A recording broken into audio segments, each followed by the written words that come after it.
Saudara, vaksinasi yang dilaksanakan TNI Angkatan Laut untuk memutus mata rantai COVID-19 diikuti puluhan remaja di Sabang. Kegiatan vaksinasi tersebut diikuti oleh mereka baik untuk vaksinasi dosis pertama ataupun dosis kedua. Vaksinasi untuk berbagai kalangan masyarakat terus dilaksanakan. Target vaksinasi terus meluas dan juga menjangkau kalangan generasi muda seperti mahasiswa maupun remaja. Pada kegiatan vaksinasi di RSALJ, Lili Polri Sabang menyasar target 100 orang.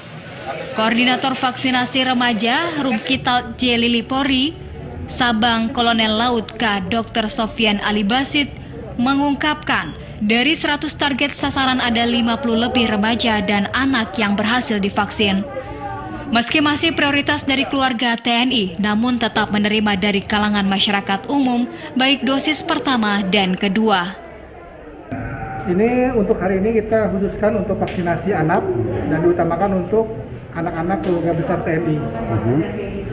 Dari Angkatan Laut, Darat, dan juga dari unsur lain. Penting dari keluarga besar TNI kita.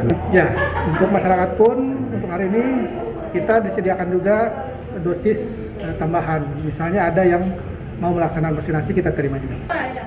Salah seorang remaja yang ikut divaksin, Bustami Hidayatullah mengaku bersedia divaksin dengan kesadaran sendiri baik untuk kesehatan maupun syarat perjalanan. Saya dengarnya dari orang tua tadi pagi, latar belakangnya ya karena kita sebagai orang kesehatan kan harus kasih contoh terbaik untuk masyarakat. Jadi harus siap vaksin.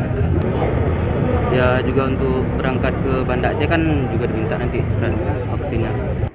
Vaksinasi remaja di Sabang kali ini dilaksanakan untuk kedua kalinya dan rencananya akan dilanjutkan Senin mendatang. Dari Sabang, Mahfud TV Raja melaporkan.